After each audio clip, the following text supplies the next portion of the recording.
You can have the time and the money. Welcome to the last episode of the day of the Magic Podcast channel. You can have the time and the money. Our last guest for today, Mr. Bill Stack. Bill is my personal business coach for about 7-8 years now. An eternity. He coaches many other companies and businesses and clients. I've met some of them and just become a good friend as well. We've been working together for quite some time. So we're going to talk TV magic. We're going to talk about business coaching and a whole bunch of cool topics that I hope you find interesting. Great. Good to see you, Bill. Same here. Good to see you. So thank you for coming. Yeah. Happy to be here. Welcome to the new podcast. The flavor, you can have the time and the money, something that you've been coaching me to focus on, be smart with business, not just grind yourself into the ground, have leverage, do things a smart way, build a team. You know, this is sometimes, well, this is limited if you're doing it all the hard way. Yeah, agree. Yeah. Let's talk about what's happening in your world recently outside of the coaching you do for our team and me, your other clients. What's some of the success you've had in the last couple of weeks, months, years? Well, there's a lot of, there's a big transition happening where people have, especially after the disruption with the pandemic, people have been rejiggering their lives in general, and they sometimes have come to the conclusion that their job isn't what they want anymore. So they're willing to invest in themselves, time, energy, and get into business. They get into franchising. Some of the people who I've already helped have already been in the franchise space. So I'm lucky to have them at that point in their lives where they're ready to make a change. And even if they're in a business that already has existed for several years, they really want to change that as well. So the process of change isn't easy. People know that they want something different, but they don't necessarily know exactly how to get there.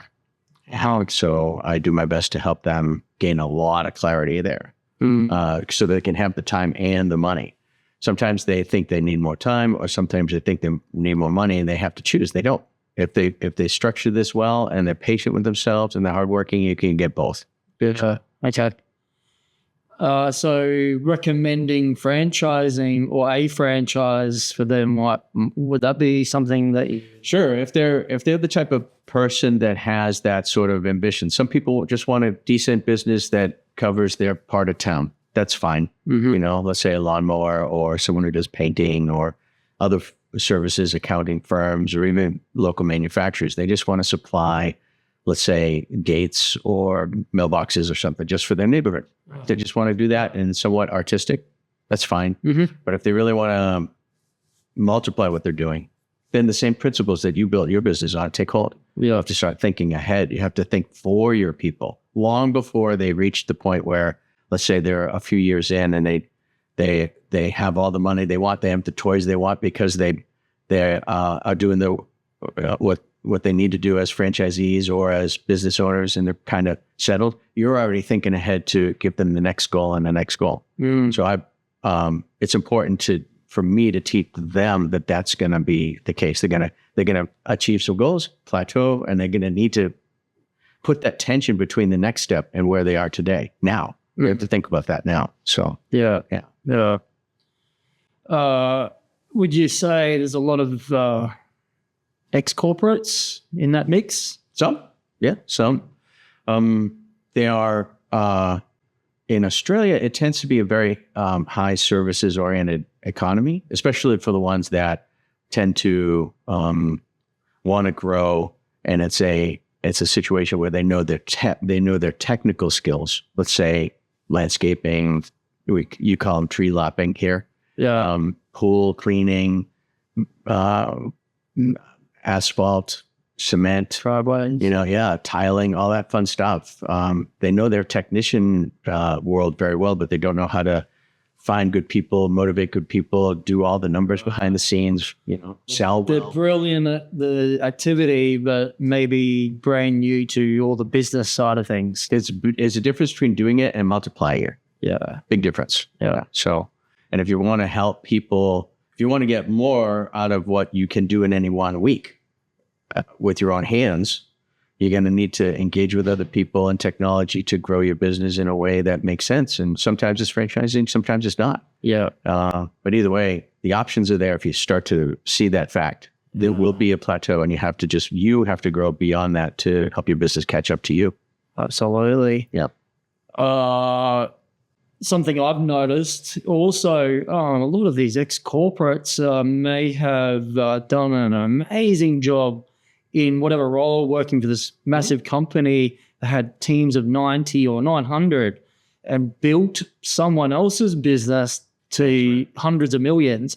But when they decide that they've had enough of that life and they want to go start their own, oh my God, sometimes it's a bit of a shock to their system doing all these little things in a small business, getting it off the ground. Yeah. Have you seen that?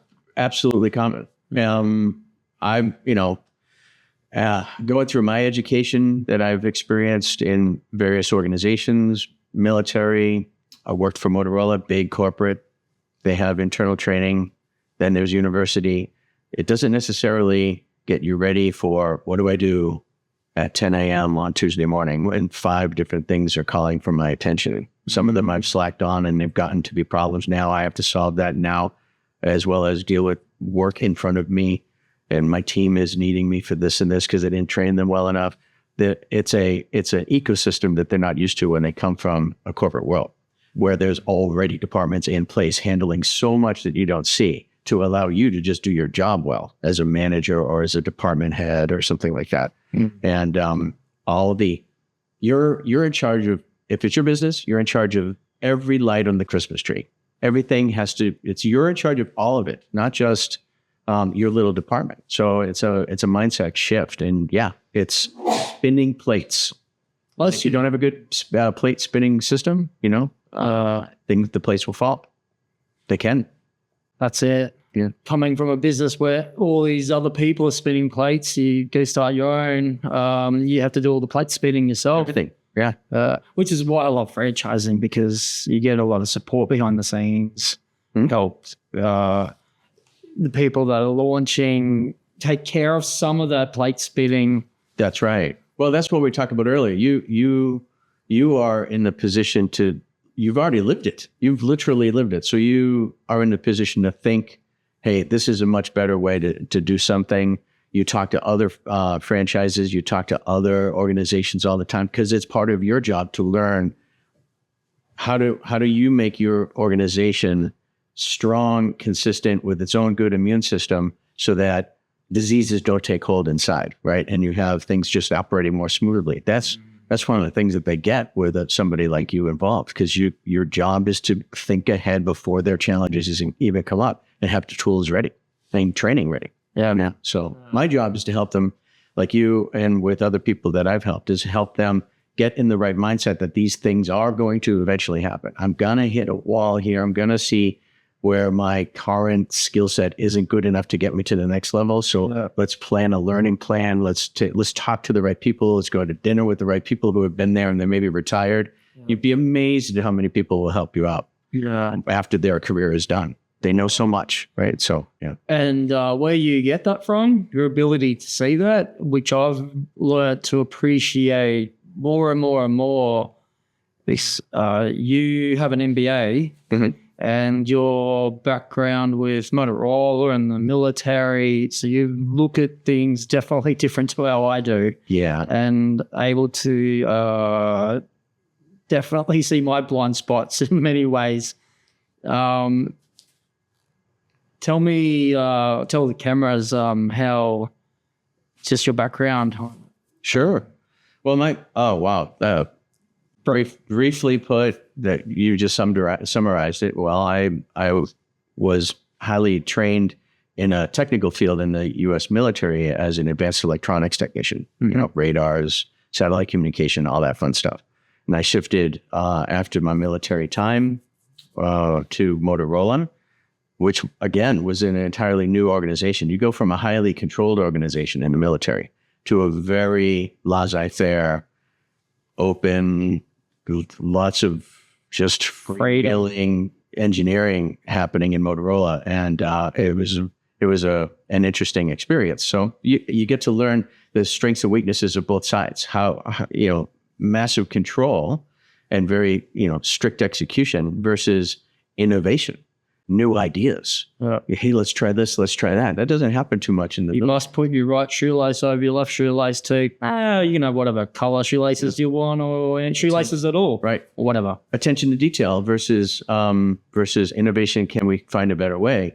And there's a balance.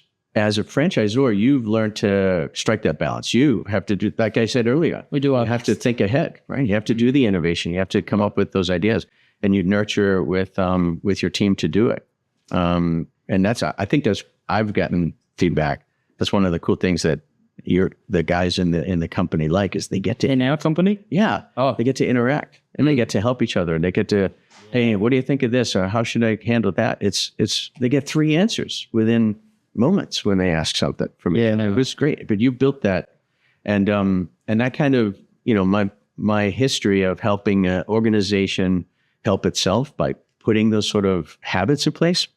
That's why I like coaching. Is nothing gets done without it being through and with people. So if you have the right stuff to help the right people to do the right things, most of the time it's going to go well. I remember I had the dirty dozen. I was talking with the franchise, one of the franchisors of Bartercard earlier, and a lot of love was coming from Shane in the beginning. Agreed.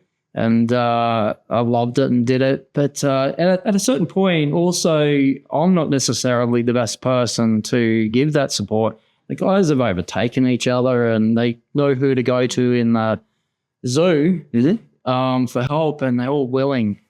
Yeah, share best practices and help each other. And that's something it doesn't just happen by accident. Yeah, you do the conferences. You keep in contact with all of them. You help them stay in contact with each other. You're looking and getting feedback and rewarding those types of behaviors. It's great. Just came to mind. Thank you, by the way. It feels like yesterday, but we've been doing conferences for 7-8 years. Mm-hmm. Thank you. 2 years in a row now. Yep. I implemented finally something you suggested, the partners pampering. So when we get the company together, we do an amazing conference for the guys, but they bring their wives and girlfriends, and they're sitting up in the hotel room and with nothing to do. Yeah. And last year, we planned it properly. We met budget, but we gave them an awesome experience. Right.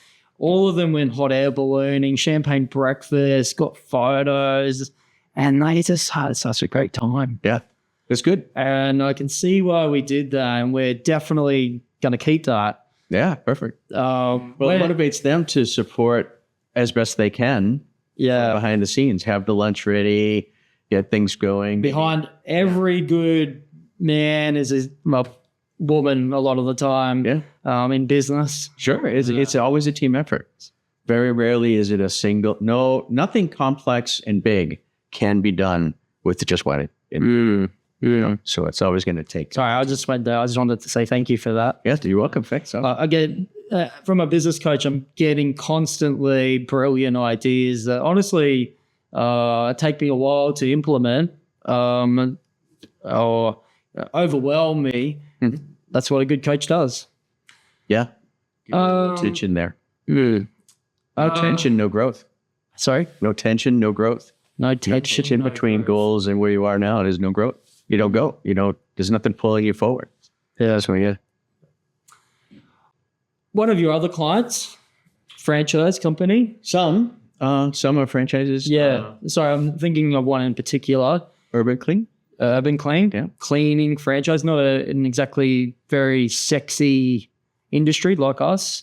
Probably less sexier than us even. Cleaning, office cleaning. Right. But 130 180. How many franchisees I there? think there's about 180-ish total. Yep. You've been a coach of that business for nearly the entire before it decided to franchise out.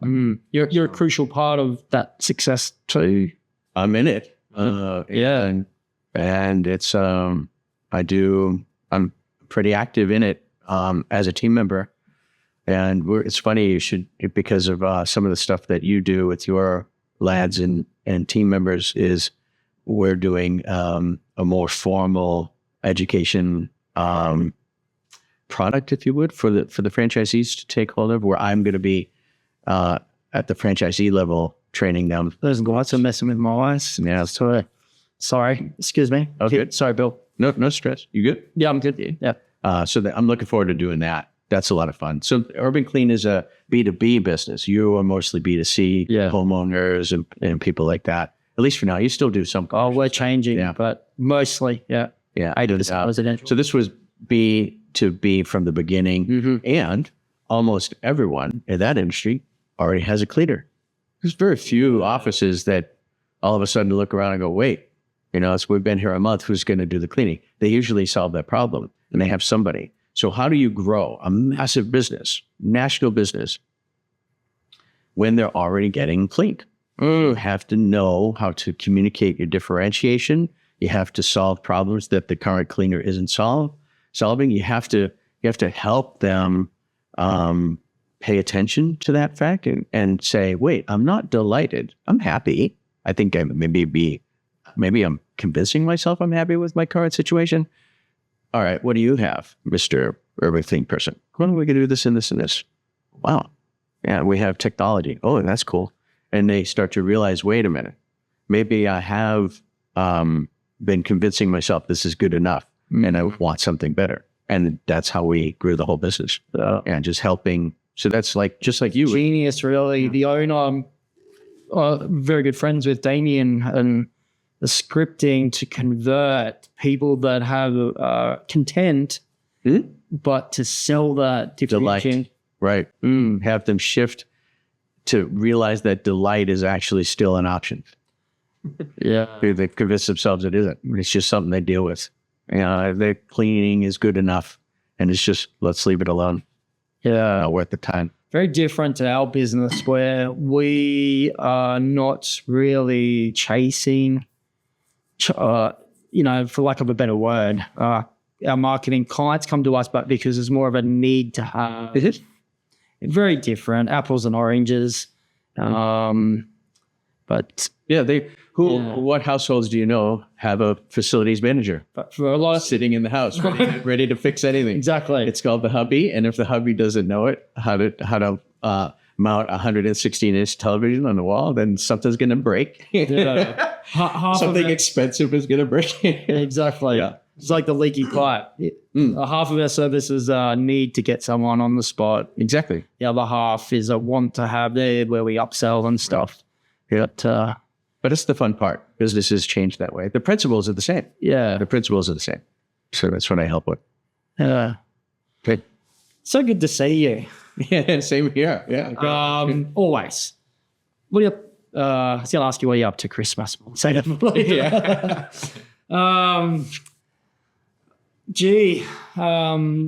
You know what I love about having a business coach? I'll just share this with people. So I remember we started out having weekly Zoom meetings for a number of years, and then we caught up at Topgolf. Consistently. We did our sessions there, and now we're back to we're exploring. We go out to eat sometimes for lunch. Sometimes we meet up with other clients. We just mix it up. We have fun with it too, though. Yeah, yeah. The way business should be. Yeah, why not? And you do have sometimes problems that are pretty complex to deal with, and sometimes it's not an easy fix. So you have to have several coaching sessions or time to do analytics before we make any decisions. Right. And that's what happens. The more complex your business gets, sometimes your decisions are a little longer in scope. You're not sure. True. Not dealing with the weeds so much anymore, but more Strategy versus tactics. bigger problems. Yeah. Yeah. I do want to, if it's okay with you, I had an idea on what I'm experiencing with you as a coach versus what my colleagues experience in the United States with franchises. And and there's a big difference where I think Australia has been in a shift for the last 10-ish years or more, shifting from what would normally be a much different relationship designed by the franchisor with the franchisees compared to yeah. Right. In the States, in the 70s and the 80s, there was a little bit more of a Wild West. Franchisor would start and they would have people come on board and not necessarily be served as well as they could have been. Yep. And that's happened in the United States. So the regulation. Here's your business. See you later. Here's your marketing manuals. Yeah, thanks for the money, and you're on your own. This happened in the States? Absolutely. Gee, they do it here and still some of them. Yeah, but we're changing the game. That's the point, right? Are you saying generally as a whole? I see it. I see little pop-ups, or even when the old guard leave one leadership level of a franchisee and they try to shift it. That's much harder to do. It's better to build it like you have at the beginning, where you just set the stage for the successful franchisee. I talk about this a lot. It favors the franchisee more than the franchisor, and I've not lived to regret that at all. No, because every franchisee looks at their neighbor who might be thinking about it, and they can look them straight in the eye and say, hey, they treat me well. This is really good. You should look at it. And I'm not the only brand that has done that. Nope. Some of them started out just like that, and they're 2 or 3 times bigger than me, but it's been a good thing for their brand. Yeah. Yeah. As for the companies what you're talking about, where they don't nurture their franchisees as much, they give franchising a bad name here in Australia. So you're saying they were doing that in the States? I don't know if it happens consistently across industries, but it's often the U.S. experiences something, and then sometimes Australia will start to learn the same lessons, and there's a bit of a gap. I always think Australia's behind the States. Not all the time. For instance, the U.S., they still were using checks. I mean, the checks were the norm. Yeah. In Australia, tapping in and tapping out at cafes and stuff, it was the norm long before cashless went widespread in Australia, long before it did in the United States. But with franchising, your world, there was a regulatory environment that didn't exist in Australia, and then it became a regulatory environment that had to exist in America to solve that problem. And I think it sort of bled over. I hopefully am part of that movement, where I've been at an influential point at the beginning or middle stages of franchises and across my career here for about 13 years or so. Yeah. And the first thing I say is, on a scale from 1 to 10, are they standing very proudly at barbecues and super happy that they joined or not? And if they aren't, then you aren't doing your job well enough as a franchisor, right? So, because if they're thrilled and they want to expand their franchise, or even tell their family members, you should come in, then you become like, in my MBA, there was a husband and wife couple that had 1 or 2 what they call Burger Kings. It's Hungry Jacks here. Yeah. And now their family, I think they own like 31 of them across Arizona, and most of them are family owned in the family because it's so good. They treat them well. They pull more family members in. There's this cross-pollination of support. Why, if you're a franchisor, would you not want that? Right? So instead of take the money and run, which is what it was in the 60s and 70s in the US, they learned a lesson. And I think those lessons are really taking hold here, which is great. And I think it's great in the long run. I just heard 31 stores for a franchisee. States is on another level. Sure. Yeah. There are franchisees who have businesses bigger than a franchisor business here in Australia. America's, if you've never been there, there's a lot to love. it's a super franchise friendly environment. New Zealand can be that way as well. It's quite franchise friendly. You've been living here for a decade. Can't remember, about 12 years. 13 years or something. You've heard of the tall poppy syndrome? Yes. I've seen it. Australians love to support the underdog. And one thing we've spent a lot of hard time counteracting this objective kind of thing is, you're not local. We're in the tradie mobile services space, so don't support a franchise, support the local guy. Right. And not everyone knows this, but I've developed this structure where we have no call center, no head office. That's right. Customers call the franchisee directly. They're not paying for a middleman. They're not paying extra fees related. But we're a nationwide operation. Mm-hmm. And the competition hate us because we're able to play on a level of a national operator that in quality and performance, but compete on price with that expert guy. That's a one-man band out there. Right. That's why they hate us. And that's just our innovation. We don't have a receptionist in the Philippines or here in Australia, double handling the phone calls and everything else we do, our CRM that automates that. Yeah. But you have advantages. But I developed that because of our culture. Exactly. Yeah. To give the best possible result for our clients. And that means every tech has to feel supported, get trained, retrained, help each other. How many times is a one-man or a two-guy van operation that do okay in a town when they're up against something more complex, they don't have anywhere to go. Yes. They can't call the competition because that guy has no interest in helping you. That's right. Like, well, I hope it falls flat on your face and I'll come by and fix your stuff, right? Yeah. So you don't have that as a part of that's what they're paying for when they get involved. If they buy a TV Magic service, they're paying for that good ecosystem that helps that TV Magic person do way better than usual. Yeah. They are far more capable. Their skill set is diverse. They understand the safety procedures. They follow them. There's this little extra layer of do it right once versus just get through it and she'll be all right, mate. And she'll be all right, mate is cheap, but it's not awesome. Yeah. And certain people want cheap and they don't care about it being awesome. This happened just the other day. I was scrolling on Facebook and I saw Marketplace, some competitors, three. We mount your TV for $150. We can make your TV for $100. Mount your TV for $80. Oh my God. Yeah. I screenshotted this. I sent it to the Gold Coast local franchisee here and he's been around for a while. His response still surprised me. I was just sharing, hey, look at, and there's a lot of this competition out there, but his response was perfect. He just said, I feel sorry for them. They have to do 3 times the amount of work to make the same money as me. And honestly, those guys are making me look good because they're creating a lot of work I'm going out to fix. But the biggest thing is they don't have what I've got, exactly what you said, our internal group where they're comparing prices and can see what everyone else in TV Magic's doing to know that you're on point. Mm-hmm. Yeah. And and how long it takes to do a certain type of job, what sort of tools you have to make sure to have on board to make it either safer or faster.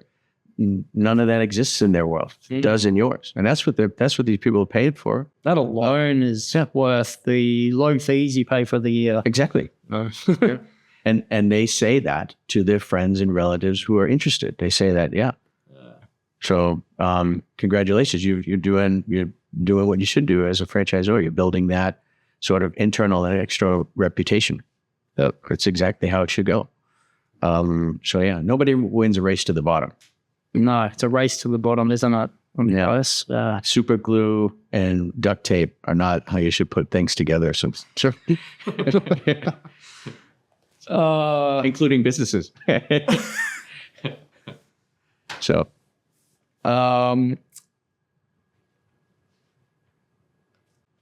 it is so good to see you. I love it. Yeah, this is fun. It's great with Lloyd. The previous session, I'm always learning when I listen to Lloyd. Yeah, he was your client. He certainly you That's just years ago. that was a while ago. It was a long time ago. Yeah, many moons ago. Yeah, but it was a good time, and he got really good results from that activity, and built him to all the options that he has today to work with in life. So yeah, that's what I like.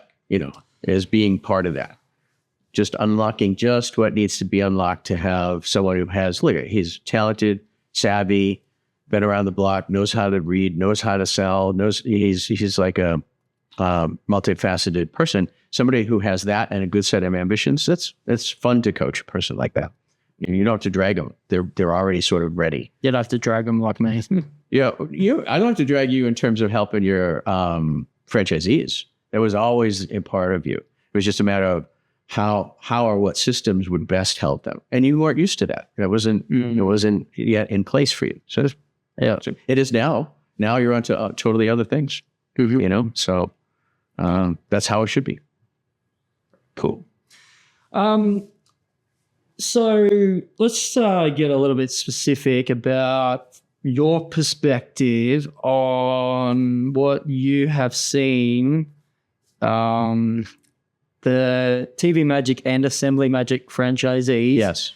Success financially, or cool things they're doing in business. They might have grown to multiple vans or got off the tools or whatever. What you know from, in your own words, what you've seen from conferences or speaking with, or you're in the private Facebook group, you have a fair idea. Yeah.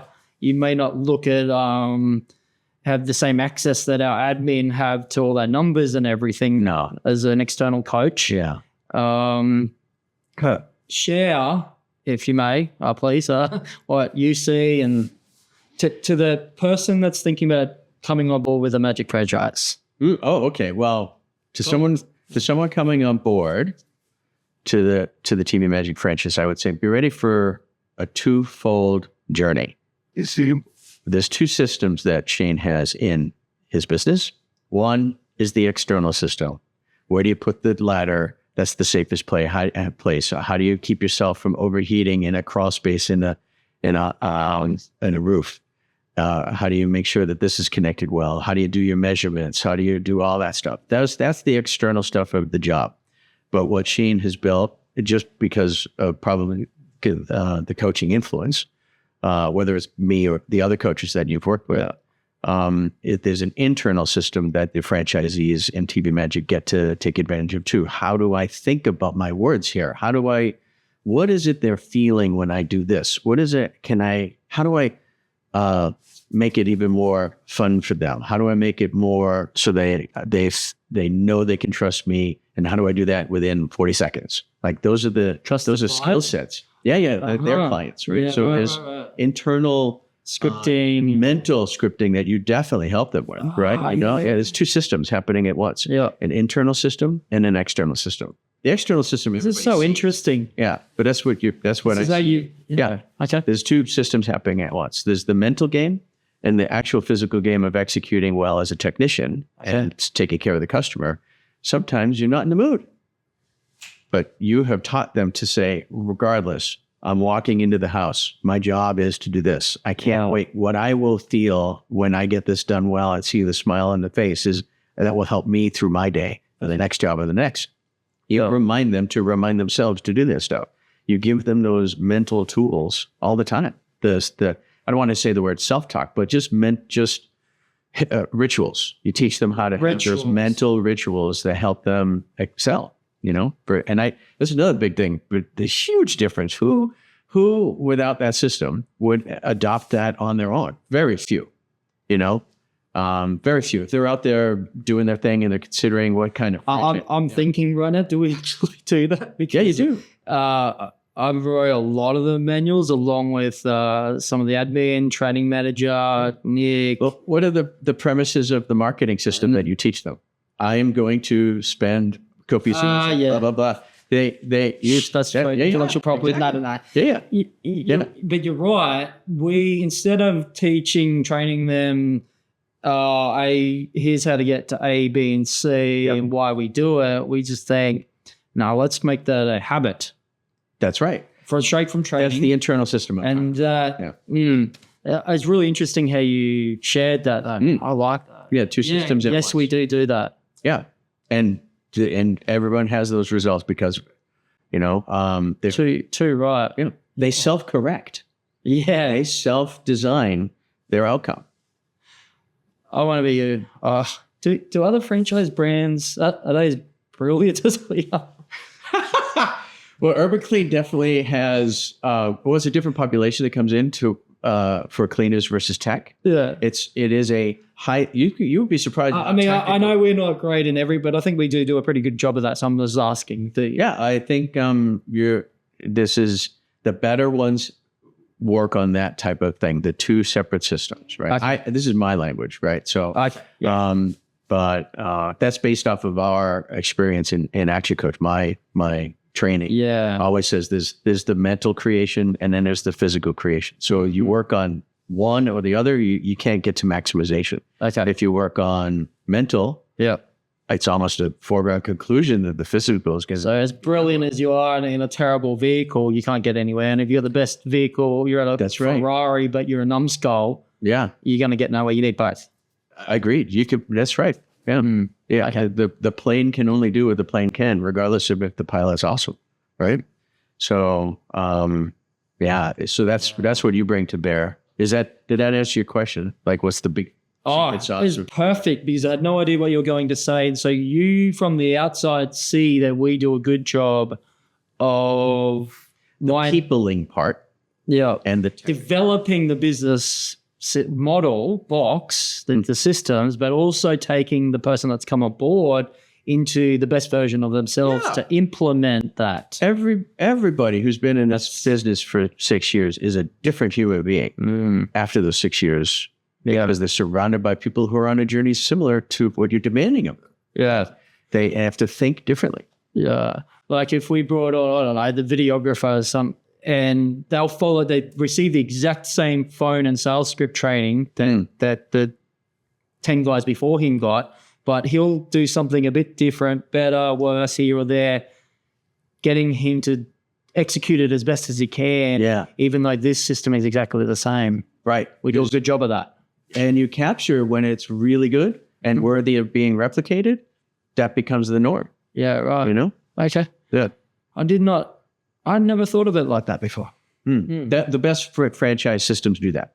And you built that. Oh, thank you. Not blow smoke, but that's what happens. Anything else? I would say, well, to people who, this is people who are maybe looking at this and thinking about, wow, maybe I should chat with Shane or maybe chat with some of the franchisees. Why not? I bet you some of the franchisees, instead of swinging a call about, hey, can you mount this TV in this room by Thursday because my kid has a birthday party, they might be pretty pleased to say, can we talk about franchising? Who do I talk to? What's been your experience? They would probably just be delighted to answer that type of a question for people. And they'll point you in the right direction towards where you need to go and maybe talk with your team. Been saying this for a long time. Call any of our franchisees. We'll give you the numbers to all of them, even the low performers, because they're all profitable. And by choice, the worst performers are running a business by choice, certain number of hours. They're bringing the bell curve down. They only want to work 20 hours a week and they're still making a really decent salary. Yeah. They have nothing but good things to say about TV Magic, about their training systems. Yeah, I think culture. Yeah, let's make that the message I'm saying right now is if you're thinking about learning about TV Magic, call one of the franchisees. It's just a dude in your neighborhood. Talk to them. And it's all available on our website because customers can find the technicians online. You can just look at someone in Townsville, Sunny Coast, Melbourne, and just be respectful. They're probably very busy. Yeah, they will be very busy. But I bet you tell them that you're interested in Alice Springs and say, oh, if you're not busy on a job, when can we talk? Exactly. And they'll be happy to. I guarantee you they will. They love to receive calls from people that are giving them money. They're a paying customer, but just let them know you're thinking about buying Alice Springs as an example. Right. And you'll get the straight scoop from them and their experience. And I'll tell you how it is. What could be more honest? Right. So, yeah, do that. They're accessible and it's free. I know. Do you agree with me or not? I know of some franchise companies that really control that process of speaking to the franchisees. Yeah. And it's disclosed in the disclosure document, but they aren't so transparent about it like I am. Have you seen that? Well, this is going back to that thing that we talked about earlier, the regulatory environment. Yeah. As a franchisor, I'm a franchisor. You're a franchisor. There are certain types of opportunities for a franchisor to act in a misleading way. Yeah. And that's what was happening in the 50s, 60s, 70s in the US. And the regulations have shifted that. So that's good. Franchisors cannot talk about certain things. A franchisee, they can talk about anything. They are absolutely free to tell you any detail they want. Yeah. So they're the people that you should contact first. Or maybe. Either way, you're going to learn what you need to know. If you're thinking about our franchise, do the new Magic Research Ladder.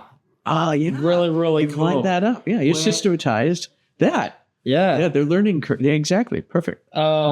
See, look, like selling a house, you get a lot of window shoppers. It costs us a fair amount of money to vet the 100 applicants, to have those conversations with people that are very nice people, but they don't realize they can't climb the ladder until we've spoken to them for an hour, or they thought they could buy a business for $5. Or they're afraid of heights or something. Yeah, that's everything. So we created this amazing information, gamified training document. It's coming out very answer all the questions they normally would have. And get all the information that you would if you have a conversation with our broker or myself or whoever's in charge of the franchise sales, the info nights that I used to do.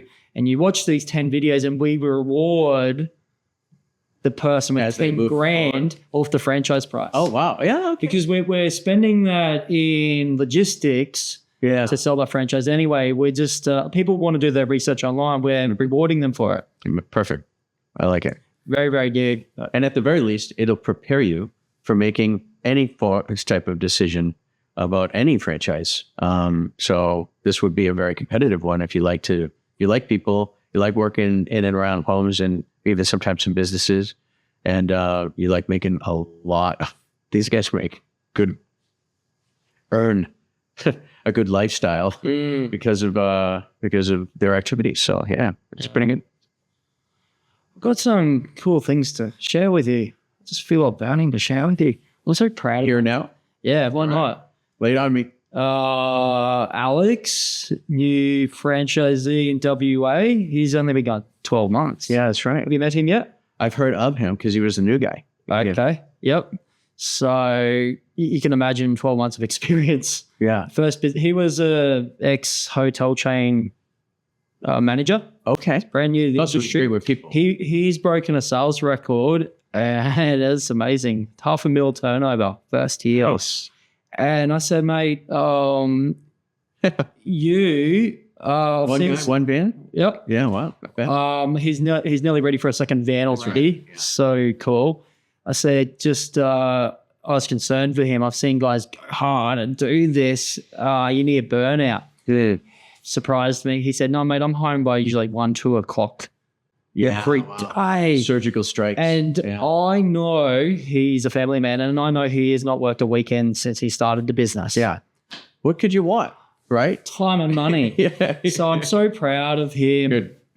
Because a lot of the guys will get to that stage, but this is a recent result, and this guy kicked butt. Right. In a regional area too. Fantastic. I wanted to share that, and it comes from me, it comes from you. Hey, everybody interested? Just call Alex. Call Alex. He's available at 2:30 p.m. 2 hours behind Queensland time. Yeah. There's a couple of others, but here's just someone recent. Oh, I got something else. Okay. I love sharing my wins with you. Yeah. Part of I like hearing them. Coaching That's process. what we're doing this for. So Nick, it's the same guy, Alex. They're starting to take into their own hands doing some cool stuff. Alex sponsored the Colour Fun Run in Perth, in his area. Uh-huh. Cool event, really successful, got the brand out there to thousands of people doing this Tough Mudder type event. Yeah, cool.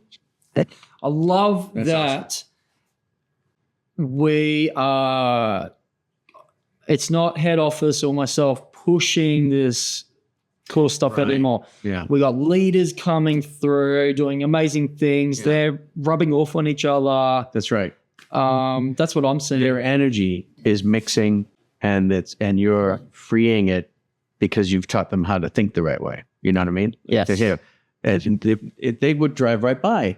Some people would drive right by an opportunity like that and not even notice. And then getting involved when it makes sense, they're ready.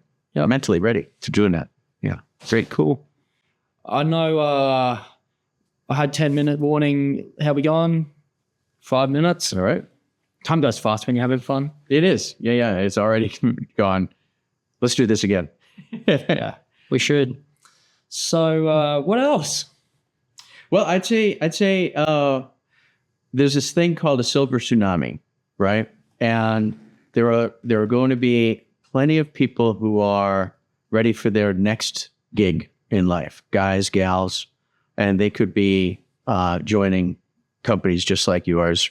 Their business. What caused this silver tsunami? Just age in general. People are a little older and they're ready for moving on, or their boss sells their business and they don't like working there anymore because the boss just is too old now, and they sell the business and things really shift in the business. Okay. That is just going to get more and more common. So there will be lots of people who have skills, they're great with people, maybe even some tech skills or mix, and they're thinking, what do I do now? I don't like this new boss. I don't like the guy who bought the business, or it isn't quite right anymore. It wasn't like it used to be. Yeah. And they're looking for something. They don't want to quit their job. Yeah. But they want to make sure something's good before they do that. Yeah. That would be, I think, well, that's for the next 10 years or so. That is going to be more and more common. Exactly. Ladies and gents just are at a different crossroads. There maybe is a big shift in their business because the owners have passed it on to somebody or sold it to somebody totally new, and they're just not getting it right. Well, they're not feeling maximized. Mm-hmm. So yeah, if that's the case, you should be looking at an option like TV Magic. That would be what I would say. Okay. I mean, throw this onto the table of options for you. And again, just contact a franchisee. They'll tell you the real deal. So I think that would be a massive population of people who are looking for something better, can do great in your system, and they just don't know because we're not sending this message out to them, So who knows? How interesting. Yeah. Silver tsunami. Silver tsunami. Yes, yeah. The bosses are just... There is a shift happening. They're getting to be 60, 70-ish, and they're just ready to go cruise for the next 5 years and not run their business. There's a lot. So they offload the business or they make big changes, and that could be an opportunity to have team members or join you for their next tour, so. Bill, we're going to wrap up, unfortunately. As usual, I always learn stuff, even though we're trying to deliver value. I just learned so many things. Yeah. Speaking with glad you. to be here. Absolutely. Sit tight for a moment. I'm going to duck over there. I've got something for you. Uh-oh. Okay. It's not ticking, is it? I don't know. We'll see. It is a television. I have my awesome glasses. No. A television. It is wrapped in television. It's a really huge TV. TV Magic wrapping paper. All right, cool. Merry it's Christmas. A big bow. This is a massive bow. I didn't wrap it, Big bow. even though Thank you. no, I did not wrap that. So I'm gonna Looks like rattle. Let's find out what it you is. want to open it now, or No, I'll open it later. Is that okay? Yeah, that's fine. Thanks. Yeah. Thank you. Awesome. It is nearly Christmas, so Merry Christmas. Yeah. Thank you for coming. Yeah, thank you. This was awesome. Thanks. MBA, awesome business coach. Bill might be able to coach your business, or recommend a coach from Action Coach That's right. for your business. Business coaches change your business. Oh my God. I wouldn't be anywhere near TV Magic, Assembly Magic, or other clients I met of Bill's wouldn't be where they were at if they didn't have a coach. Thank you for watching this episode. You can have the time and the money, the Magic Podcast channel. Have a Merry Christmas if I don't see you before then.